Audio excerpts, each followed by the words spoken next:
Day 62 of Life According to YoBo. What are we talking about? Not talking about this book. It's available at YoBoProductions.con. We're talking about how to be an overnight success. How to use what you got to get what you want. This message is not for everybody. This message is for people who are already on the journey. People who've been on the journey. See, January 1st, we started out trying to help the folk with mess, stress, and BS. But then there's other folks who started out a long time ago. Or there are other folks who had a vision and they just don't know what to do with what they saw. So this message is going to be for you. If you didn't listen to yesterday's message, day 61, check it out right now. We're going to pick up right where we left off. What were we talking about? We were talking about having the dream, having the vision. We were talking about getting your money mixed up with your message. A good example. I have some videos that I've uploaded from my book. And there may have been 400 views. Sure would be nice if those 400 people went to YoBo Productions and bought this book. That's not what they did. They watched the video online. But what do I say? You can't get your message mixed up with the money. When you believe in what you're doing, when you believe in your message, when you believe in your ministry, you will do it every opportunity you can. Whether somebody put a paycheck in your hand or whether they don't put a paycheck in your hand, you believe in what you're doing. If you bake chocolate chip cookies, you believe that your chocolate chip cookies are the best chocolate chip cookies anybody ever had. You make them, you take them to work. That's how I built up my cake business years ago.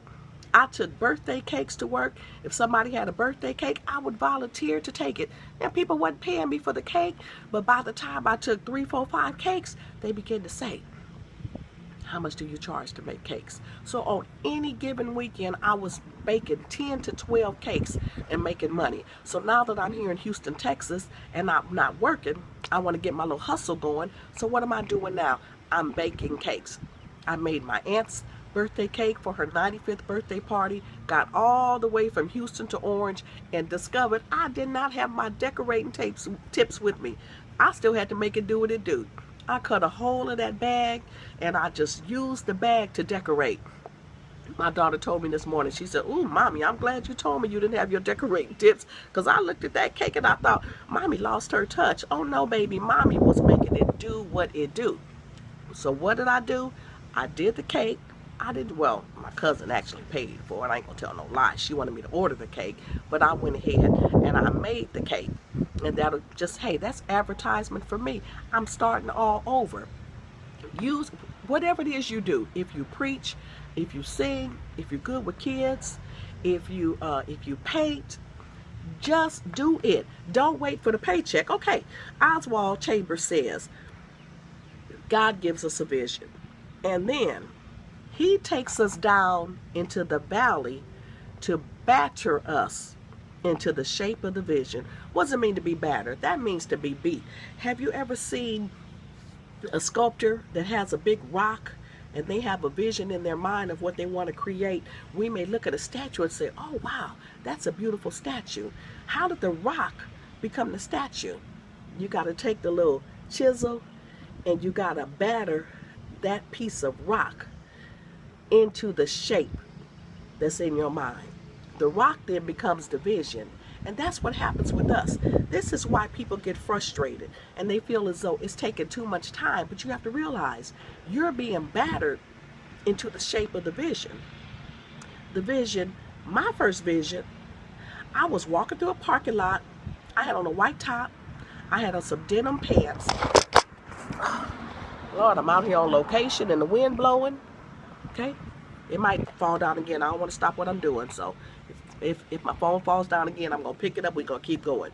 So I was walking through the parking lot, and right across the street there was this long line of cars. Parking lot was full. All those people were coming to hear me speak. And so when I had the vision, I was thinking, what the heck are they coming here to hear me talk about? I had no idea. But I never did forget that. So now, what does God do? He's got to batter me into the shape of the vision. So I know the stuff that He needs to chip away for me. At the time when I had the vision, Honey child, I had so much mess. I had so much stress. I had so much BS. I had so much foolishness. I had it all coming and going. So what does God do? He gets his little chisel. He got to chisel me into the shape of the vision. That takes, he had a whole lot to chisel off of me. So that takes a whole lot of time. And that's why it hurts so bad. Because you have to become what you saw. Oswald said, it is in the valley. What valley? The valley where he's molding you and shaping you into the vision. It is in that valley that many of us give up and faint. Every God-given vision will become real if we will only have patience. You got to have patience. It's going to take time for you to become the vision. Just think of the enormous amount of free time God has. God don't have no calendar. He don't have a watch. He don't have any appointments. He don't have no place he got to be by 4 o'clock. He doesn't have any place he got to be tomorrow. He doesn't have to be at the airport at 6 a.m. because he got an 8 o'clock flight. No, no, no. God operates from eternity to eternity. Time doesn't matter to him. He looks at you. He looks at the vision. And you are going to determine how much time it takes. We're the ones who are always in a frantic hurry, not God. Sometimes we can actually hinder the process because we want to do what we want to do. We want to do stuff that don't have nothing to do with the vision. You already know what God showed you and you still out acting a fool. Actually talking about myself. Doing things that's totally contrary to the vision. And if you know that's you, say amen. But I'm at 7 minutes already. You can still order this book at YoBoProductions.con, but you come back tomorrow. We're going to pick up right where we are leaving off right now. In the meantime, I want you to think about some things that you were doing to hinder the vision. Sometimes it's our fault. We're not doing our part. Yes, God gonna chisel a whole bunch of stuff off, but there are some things we have to do ourselves. So stay right there. Play this video again. Don't move, honey child. I'm gonna be back tomorrow for more of Life According to YoBo. See you later.